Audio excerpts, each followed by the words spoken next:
जाति सुधर जाएगी। एक बिगड़ जाए पूरी जाति बिगड़ जाएगी। उस व्यक्ति को अपन को खोजना है, आज विचार करना है।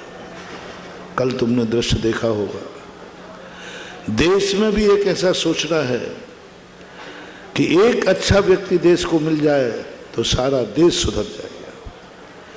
एक अहिंसक देश को मिल जाए तो सारा देश अहिंसक हो जाए। एक अच्छा व्यक्ति, एक चाहिए बस। सारी दुनिया को, सारे कुएं को छानने की जरूरत नहीं है, एक लोटा छानना है। इतने 1.25 करोड़ की और आपकी जनता को संभालने के लिए एक व्यक्ति चाहिए बस। 1.25 अरब की जनता को सुधारने की जरूरत नहीं है। 1.25 अरब जनता के घर घर जाने की जरूरत नहीं है। 1.25 अरब जनता कौन क्या कर रही है इस पर विचार करने की जरूरत नहीं है। बस एक व्यक्तित्व भारत देश को खोजना है, वो सुधर जाए तो पूरा देश सुधर जाएगा, और वो बिगड़ जाए तो पूरा देश बिगड़ जाएगा।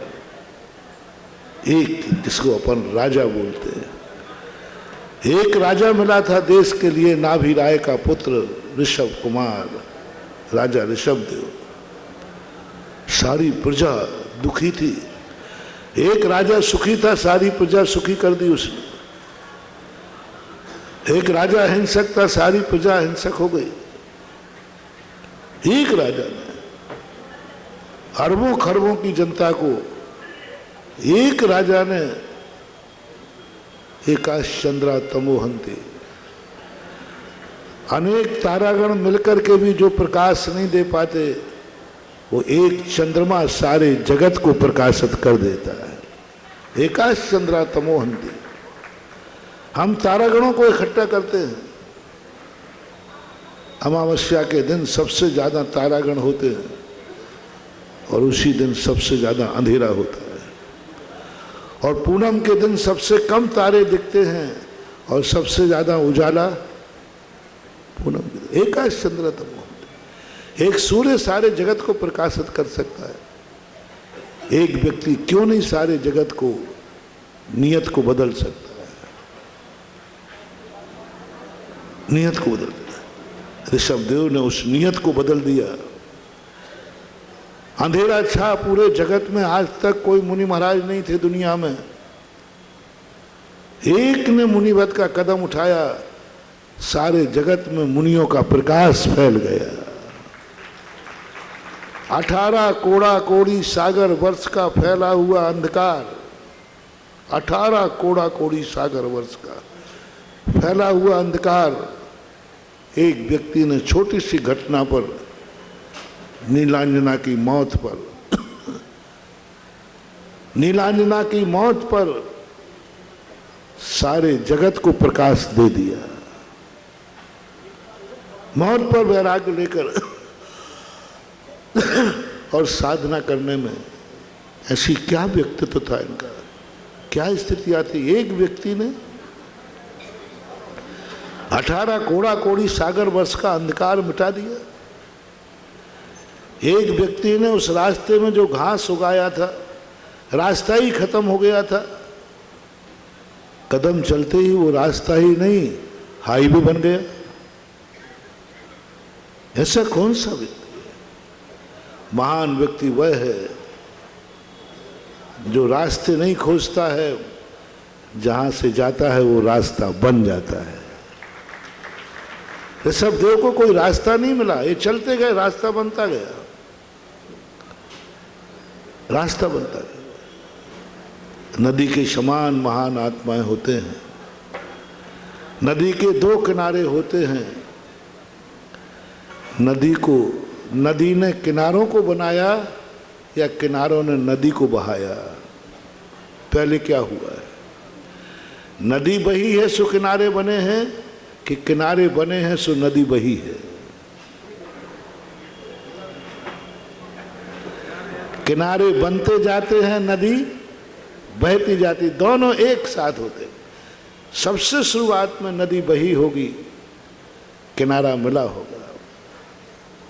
नदी बनती जाती, किनारे बनते जाते, नदी बहती जाती, बढ़ती जाती। ऐसा ही ये दुनिया है, महान आत्माएं चलती जाती हैं, रास्ते बनते जाते हैं, और ये रास्ते इतने महान हो जाते हैं फिर द्वारा उन पर आज करोड़ों सागरों वर्ष के बाद ऋषभ देव ने जिस रास्ते पर चले, आज उस रास्ते पर हम और आप सब चल रहे हैं।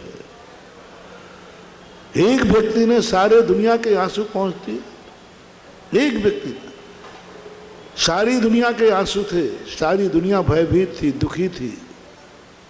एक आत्मा ने एक आवाज में सबके चेहरों पर खुशी ला दी। एक आवाज, शब्दों में भी बहुत ताकत होती है, बुद्धि में। ऋषभ देव ये तुम कर्तव्य बन के बैठ जाते, मैं अकेला क्या कर सकता हूँ, सारी इतनी बड़ी जनता के दुख कैसे दूर कर सकता हूँ। नहीं, साहस करो।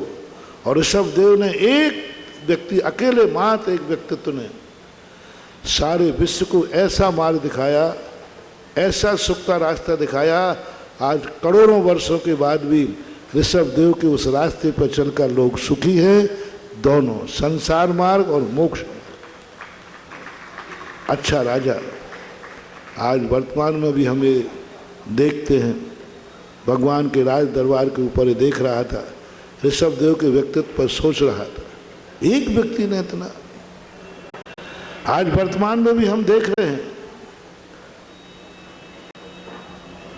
पार्टियां राज्य नहीं करती हैं, व्यक्तित्व राज्य करता है। आज एक व्यक्ति आपके बीच में,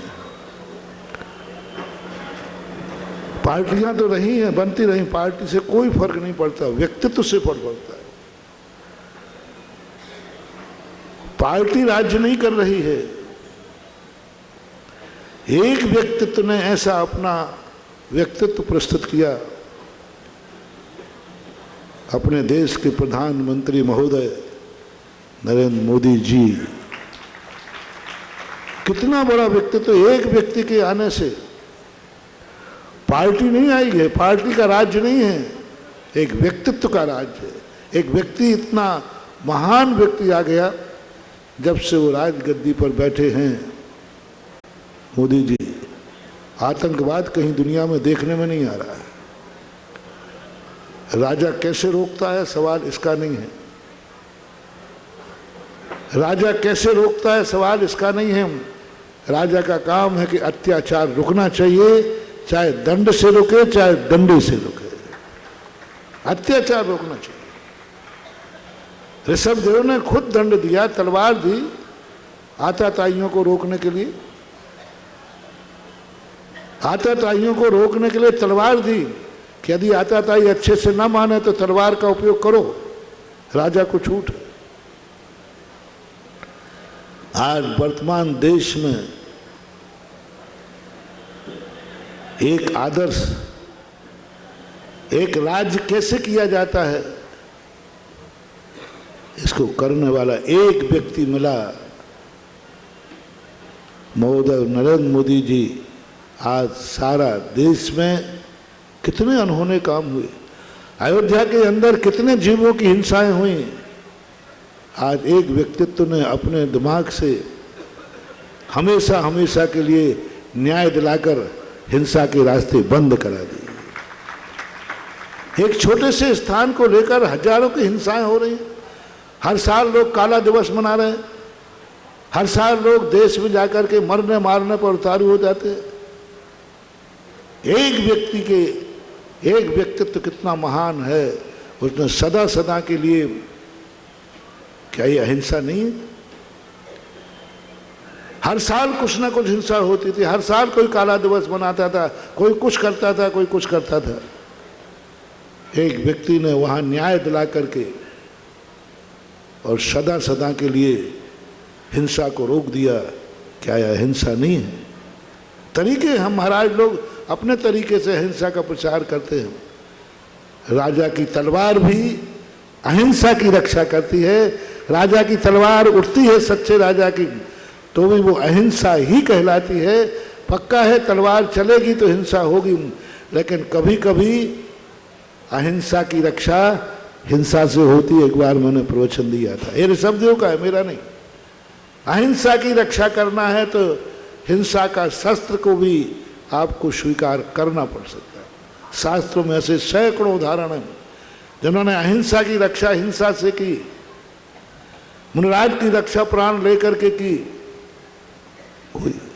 और आज ऐसा ही बहुत मैं सोच रहा था, देखो एक व्यक्ति ने कश्मीर की सारी समस्या का समाधान कर दिया और जो रह गए वो भी समाधान होने वाले हैं। और परसों तो मोदी जी ने हम साधुओं का दिल जीत लिया, जो जिन्होंने राजनेता हमेशा निष्ठुर होते हैं, राजनेता हमेशा धर्म के प्रति कोई मतलब नहीं रहता, लेकिन परसों नरेंद्र मोदी जी ने जो व्यक्ति प्रभाव अपना छोड़ा, एक संत की समाधि पर जो उनका पूरा शरीर पूरा मन रोमांचित हुआ है, वह मैं सुन करके और मैंने खुद देख करके देखा कि उनकी अंतर की आवाज थी, वो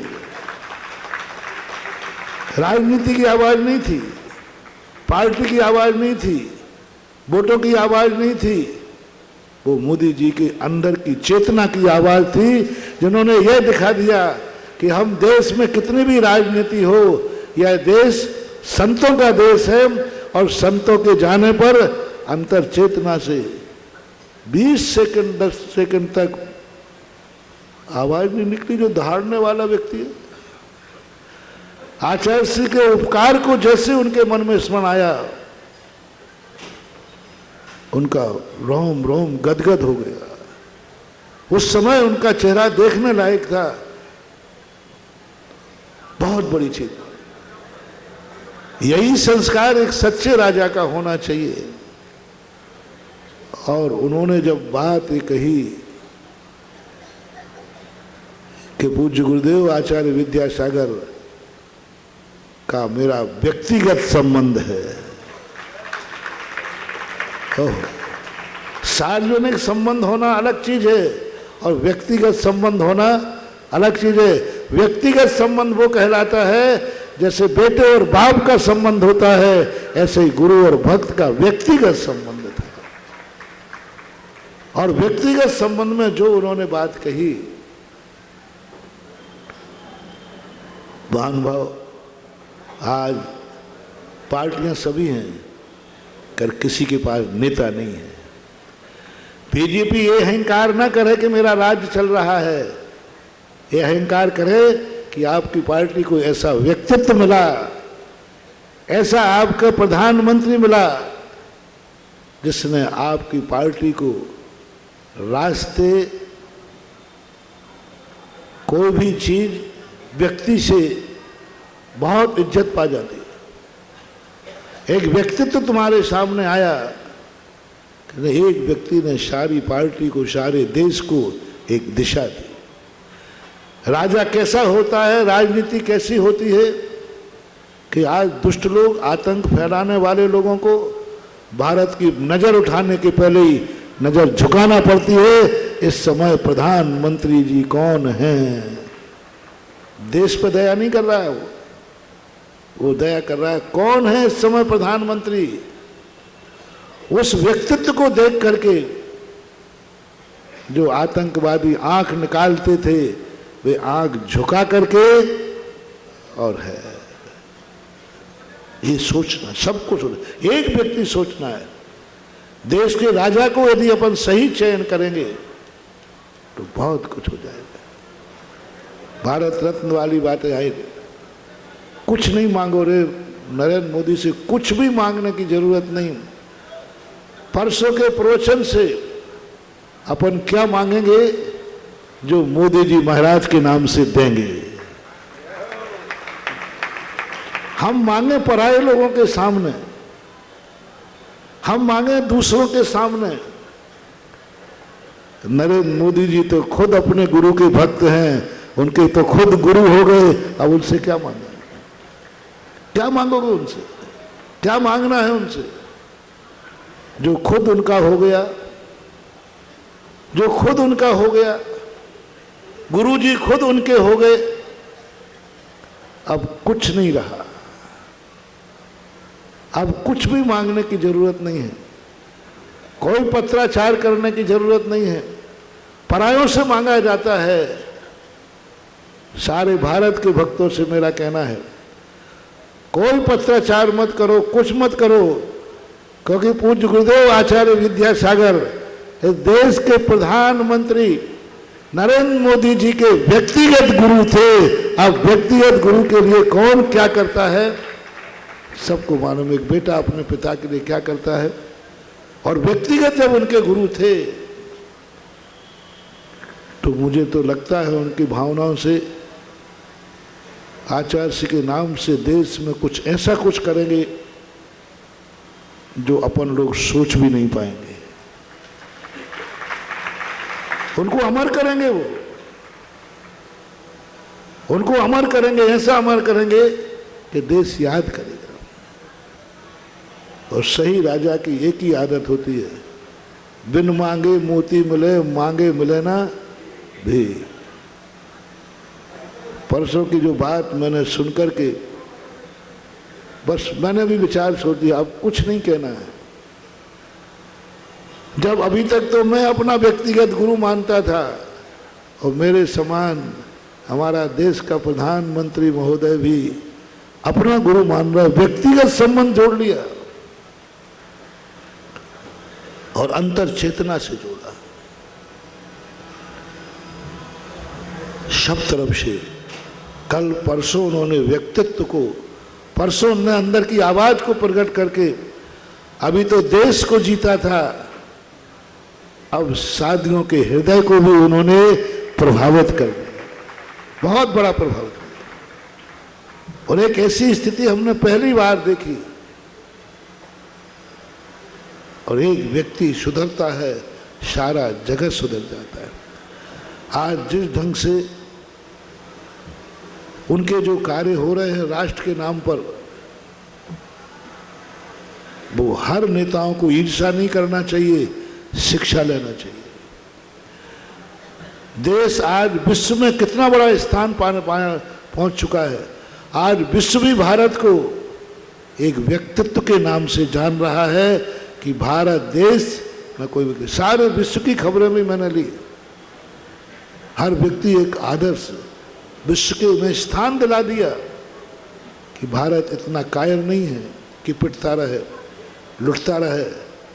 भारत खुद अपनी रक्षा करके जानता है, ये हमारे प्रधानमंत्री महोदय ने दिखा दिया। अभी तक लोग समझते थे कि भारत पिटने वाला है, लुटने वाला है, कितने ही आतंक पहुंचाओ, श्रद्धांजलि सभा जमा करके हम जो शहीद मर गए हैं, जो आतंकवादियों से मरे हैं, हम उनके मन में दुखी हैं, ऐसा बना करके छोड़ देते थे।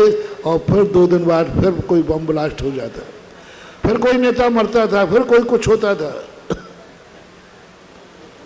ये सब करके नहीं, उन्होंने दिखा दिया ये कि भारत देश दुश्मनों से मरना नहीं जानता है, मारने वालों को सबक भी सिखा सकता है, अपनी रक्षा भी कर सकता है। और कितने जीवों की रक्षा करके, तो मैं आज उस बात को कहना चाह रहा हूं कि एक व्यक्ति कुछ नहीं कर सकता, कितना बड़ा कार्य।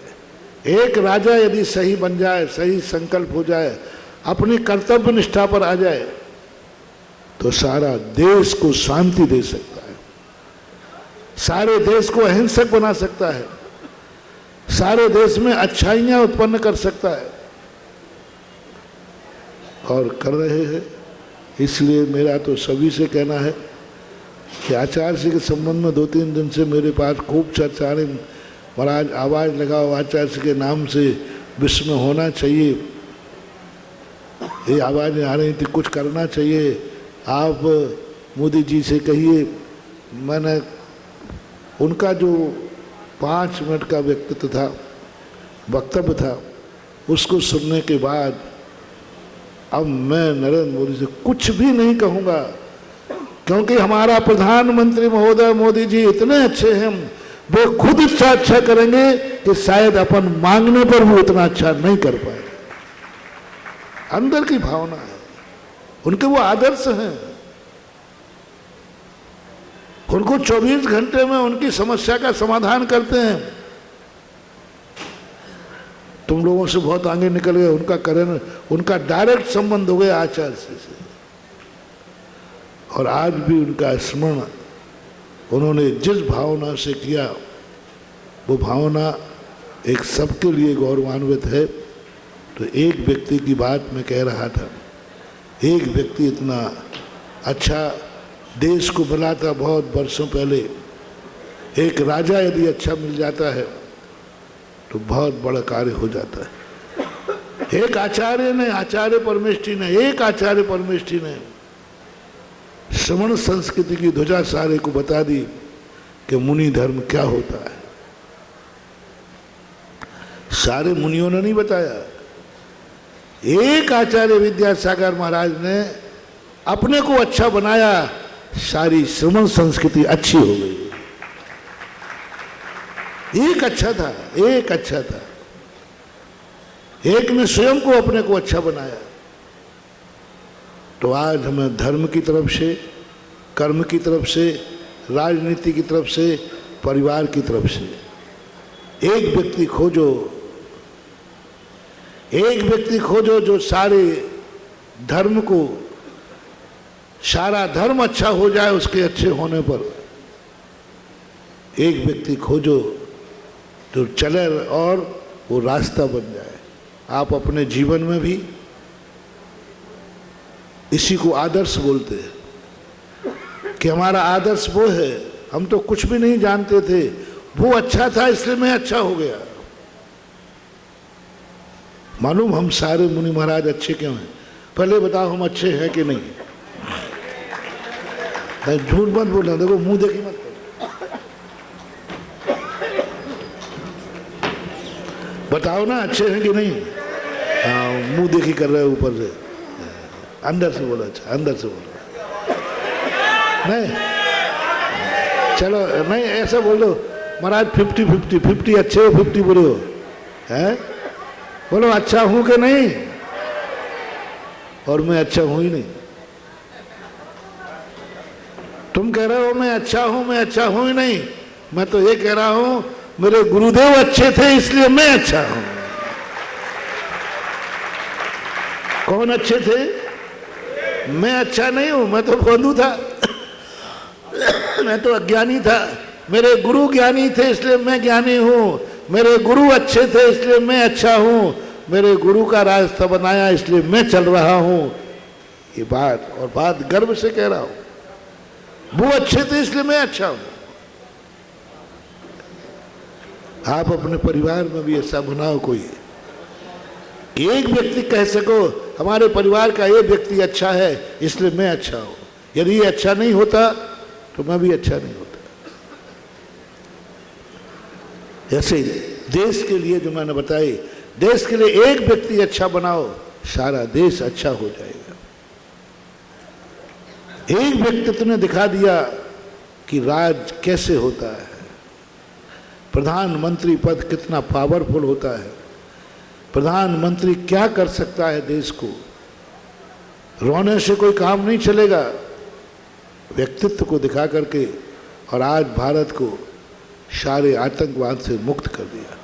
और हर समस्या का, जहां लड़ाई झगड़ा है वहां एक ही बात सोच रहे हैं मोदी जी कि झगड़े खत्म करके जितना समय देश झगड़ों में निकाल रहा है, झगड़ों के बाद आंसू बहाने में निकाल रहा है, उतनी ताकत यदि देश के विकास में लगाए तो भारत देश विश्व में नंबर 1 पर आ सकता है। ये सोच हमारे वर्तमान प्रधानमंत्री महोदय नरेंद्र मोदी जी का है। आज मुझे कहना पड़ेगा, क्योंकि जिनके अंतस चेतना में सच्चे साधु की पहचान है, उनकी अंतस चेतना में सच्चे राष्ट्र की भी पहचान है, ये माना जाता है। और आज भगवान ऋषभदेव ने जैन धर्म का जो कितने 18 कोड़ा कोड़ी सागर वर्ष से लुप्त था। भगवान ऋषभदेव ने स्वयं अकेले व्यक्तित्व ने, मात्र एक ही थे उस समय, दूसरा कोई था नहीं, एक ही व्यक्तित्व था। 4000 तो थे, वो सब ठीक नहीं थे। अकेले ऋषभदेव ने ऐसी चर्या की कि क्या कमाल कर दिया। जब घर में थे तब वो किसी एक घर के नहीं थे, घर में थे तब घर वाले गर्व करते थे कि मेरे ऋषभदेव अच्छे हैं इसलिए हम अच्छे हैं। नाभि राय तक कहने लगे कि मेरा गर्व, मेरी इज्जत, मेरा अच्छापन मेरे बेटे के कारण है। मेरा बेटा अच्छा है इसलिए मैं अच्छा हूं। कई लोग कहते हैं, बहुत सारे लोग, आप लोग कई बार आते हो, महाराज जी मैं तो बहुत पापी था, बहुत बुद्धि था, मेरे बेटे के कारण से मेरी जिंदगी बदल गई। इस बेटे ने इतना अच्छा किया कि इसने मुझे भी अच्छा बना लिया। बाप के अच्छे होने पर तो बेटे अच्छे देखे गए, कभी कभी बेटे के अच्छा होने पर बाप अच्छा हो। कई पुरुष लोग कहते हैं, महाराज जी मेरी जिंदगी बहुत पतित थी, हमें धर्म मार्ग पर लगाने वाली हमारी पत्नी है, इनके कारण हम धर्मात्मा हैं, इनके कारण हम मंदिर जाते हैं। महानुभाव, हर व्यक्ति से हमें एक बात कहना है आज कि तुम्हारी जिंदगी से किसकी जिंदगी अच्छी बनी, ये हर व्यक्ति प्रयास करे। पिता को एक काम करना है, जो बेटा कहे कि मैं तो अच्छा नहीं था, मेरे पिताजी अच्छे थे इसलिए मैं अच्छा हो गया। पिताजी कहे कि मैं तो अच्छा नहीं था, बेटा अच्छा था तो मैं अच्छा हो गया। पति पत्नी भी कहें, पति कहे, सुनो स्त्रियों, आपको एक गर्व करना, जब तुम्हारा कहीं पति ये कहते हुए पाया जाए मेरी जिंदगी में जो अच्छाइयाँ हैं ये सारा श्रेय मेरी पत्नी को जाता है, जाओ तुम्हारा पत्नी धर्म सफल हो गया, क्योंकि तुम्हारे कारण से पति ने ये कह दिया कि मैं जो कुछ हूँ, आज जो मेरे में अच्छाइयाँ हैं मेरी पत्नी के कारण है। पत्नियों से मेरा कहना है कि पत्नी कभी अपनी सहेलियों में कहती पाई जाए, आज जो मेरा मस्तक ऊंचा उठा है, आज जो मेरा जो कुछ भी है, आज जो कुछ भी मेरी अच्छाइयाँ हैं, मालूम किसकी देन है? मेरे पति की देन है, क्योंकि वो इतने अच्छे हैं, इतने अच्छे हैं कि मुझे अच्छा होना पड़ा और मैं अच्छी हो गई। मुझे तो बहुत गुस्सा आता है, बहुत गुस्सा आता था, लेकिन मैं क्या करूं, मेरे पति इतने शांतशील हैं, इतने शांतशील हैं कि अब मैं गुस्से करना भूल गई।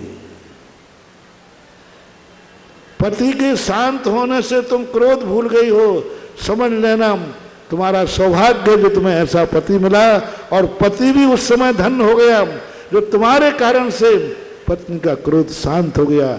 क्या तुम ऐसे पति हो कि तुम्हारे कारण से कोई अच्छाई पत्नी में आई है? क्या तुम ऐसी पत्नी हो कि तुम्हारे कारण से कोई अच्छाई तुम्हारे पति में आई है? क्या तुम घर के ऐसे मुखिया हो जो तुम्हारे कारण से सारे घर में कोई अच्छाई आई है? तुम्हारे कारण से घर अच्छा नहीं था, लेकिन तुम्हारे कारण से सारा घर कह रहा है कि हम लोग सब भ्रष्ट थे, सब पतित थे, लेकिन मेरे दादाजी, मेरे घर के मुखिया इतने अच्छे हैं कि हमें अच्छा होना पड़ा और हम सब अच्छे हैं, तो दादाजी की बदौलत है, तो तुम्हारा मुखियापन सफल हो गया। मुखियापन सफल। समाज और जाति भी यही गर्व कर सकती है कि हमारे समाज में एक व्यक्ति ऐसा है जिस कारण से हम सारी समाज अच्छी है, हमें अच्छाइयाँ हैं। कमेटियाँ कह सकती हैं कि हमारा अध्यक्ष इतना अच्छा है कि हमें सबको अच्छा होना पड़ा। अध्यक्ष को ऐसा व्यवहार करो जो कमेटी ये कहती पाई जाए कि हमारा अध्यक्ष इतना अच्छा है, हम सब अच्छे हैं। जैसे आज हम गर्व कर रहे हैं, हमारा गुरु इतना अच्छा था कि उनकी बदौलत हम सब अच्छे हैं। इससे बड़ी गुरु को क्या दुआ होगी, इससे बड़ी श्रद्धांजलि क्या होगी, इससे बड़ी गुरु की सफलता क्या होगी। इस शिष्यों ने कह दिया आज जो कुछ हम हैं वो सब किसकी बदौलत है। आज मेरा ज्ञान किसकी बदौलत है, आज मेरा चारित्र किसकी बदौलत है, आज मेरी सारी क्रियाएं किसकी बदौलत हैं, गुरु की बदौलत। बस यही गुरु का सबसे बड़ा पुरस्कार है, सबसे बड़ा पुरस्कार है। और गुरु की गुरु दक्षिणा यही होती है। गुरु इतनी मेहनत करके, गुरु दक्षिणा क्या है कि शिष्य एक बार ये कह देवे मेरे में जो अच्छाइयां हैं वो सब गुरु के कारण है, क्योंकि मेरा गुरु अच्छा है। यदि ये भाव आ गया, गुरु को गुरु दक्षिणा मिल गई, गुरु को गुरु दक्षिणा मिल गई। आज यही बात हमने देश की पार्टियों के लिए कहा, ऐसा नेता बनाओ जिसके कारण देश कहे बोलो बोलो। जो कश्मीर की धारा थी, कौन सी थी, वो हटी, देश ने हटाई, प्रजा ने हटाई, एक व्यक्ति ने हटाई। आगे कौन है, जनता तो सब पीछे थी, लेकिन सोच किसने बनाया, दम किसने लगाई। 50 वर्षों से चल रहा था, लेकिन बिल्ली के घंटे गले में कौन घंटी बांधे, हिम्मत की। आज साहस किया मोदी जी ने और उसका परिणाम भी निकला। आज कौन, सब लोग कहते थे मंदिर मंदिर न्याय होना चाहिए, न्याय होना चाहिए, कौन आगे आया। एक दृढ़ संकल्प किया एक व्यक्ति ने, आज रामलला की पूजा हो गई, मंदिर बन गया देश के सारे। तो कुछ ऐसी हिस्सियाँ होती हैं, देश को ऐसा हमेशा ध्यान रखना चाहिए। और धर्म क्षेत्र में आज सभी लोग, वो भगवान तुम्हारे सामने आ रहे हैं। आज जो क्रिया भगवान करने वाले हैं, यदि ये क्रिया नहीं करते तो ऋषभ देव के बाद कोई मुनि धर्म नहीं रहता। 4000 साधु भ्रष्ट हो गए आज के दिन के अभाव के कारण। श्रावक लोग भूल गए। आज का दिन नहीं होता तो 4000 साधु भ्रष्ट हो गए और आगे कोई मुनि महाराज नहीं बनता, क्योंकि हर मुनि में, हर शरीर में वो ताकत नहीं है जो बिना आहार के जिंदा रह सके। और मुनिराज आहार यदवा तदवा कर नहीं सकते, दिगंबर जैन मुनि यदवा तदवा आहार कर नहीं सकते, और आहार की विधि आपको आती नहीं है। आज ऋषभ देव की आहारचर्या कितनी उपकारी है। एक व्यक्ति आहार लेके दिखा देगा, उसके बाद कितने लाखों करोड़ों अरबों खरबों असंख्यातों मुनिराज इसी चर्या को अपनाकर आज हम भी आहार कर रहे हैं, आज के दिन की बदौलत। यदि ऋषभ देव आहार लेके नहीं दिखाते तो इनका तो कुछ नहीं बिगड़ता, कुछ नहीं बिगड़ने वाला। ये मरने वाले नहीं थे, ये अकाल में मौत नहीं करते मरते। इनको इतनी रिद्धियां थी, इनको ऐसी रिद्धि थी कि जिंदगी भर एक दाना भी नहीं खाते तो इनके शरीर में किंचित मात्र भी तेज खत्म होने वाला नहीं था। ये मरने वाले नहीं थे, परम उपकारी। मैंने कहा था ना परसों में, कल्याण करने वाले तो बहुत हैं, लेकिन कल्याणक उन्हीं के मनाए जाते हैं जो दुनिया के लिए कुछ करते हैं।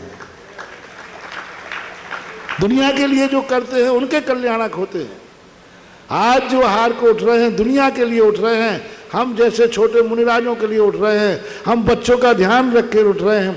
ऋषभ देव को कोई जरूरत नहीं थी आहार की, बिल्कुल नहीं, जो किंचित बात भी। मात हम बच्चों के लिए, हम हीन संगनधारी, ये हमारे आने वाले बच्चे कैसे आहार करेंगे। मेरे जैसी चर्या तो कर नहीं पाएंगे, अकाल में मरेंगे। करने का साहस भी करेंगे तो अकाल में मरेंगे।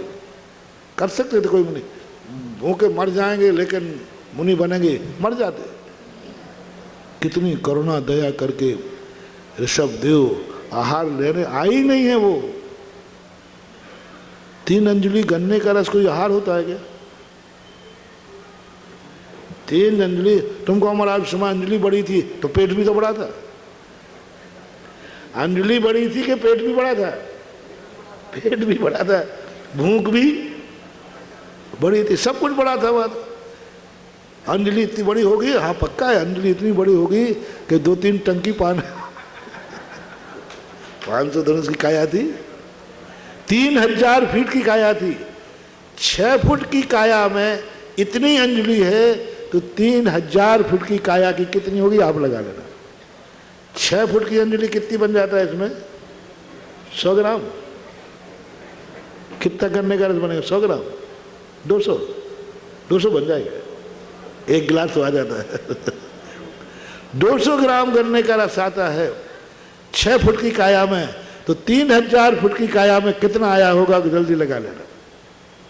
6 फुट में इतना, तो 3000 फुट की अंजलि कितनी बड़ी होगी?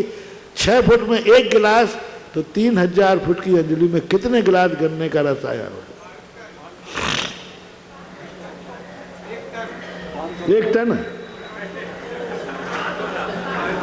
1 टन आया होगा। तो 1 गिलास भूख लगने पर 6 महीने का उपवास कर लेना पहले। भूख लगने पर 1 गिलास गन्ने का रस पीने पर कितनी भूख मिटेगी? उतनी भूख उनके 1 टन में मिटती है। लेकिन वो तो एक बहाना था, निमित्त था, जगत के लिए उपकारी करने के लिए उठ गए। और आज भगवान जगत उपकारी मुनि धर्म पर, श्रमण संस्कृति पर उपकार करने के लिए अयोध्या कैलाश पर्वत से उतरकर अयोध्या की तरफ जा रहे हैं। पर अयोध्या वाले कुछ भी नहीं जानते हैं, उनको कुछ भी पता नहीं है। लोग तो ये कहने लगे, बड़े उससे दीक्षा ली थी, अयोध्या की याद आ गई, लौट आए। लोगों ने कहा वहाँ ठंड लगी होगी इसलिए घर अयोध्या की तरफ आ रहे हैं। कोई कह रहा है इनको भूख लगी होगी तो रोटी खाने आ गए।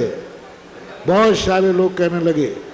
उधर अयोध्या में नाभि राय को पता चला, मरु देवी को पता चला, तो मरु देवी तो कहती, लल्ला से मैंने पहले ही कहा था मत जा बेटा, ये मुनि मार्ग बहुत कठिन है, नहीं माना, लौट के आना पड़ा।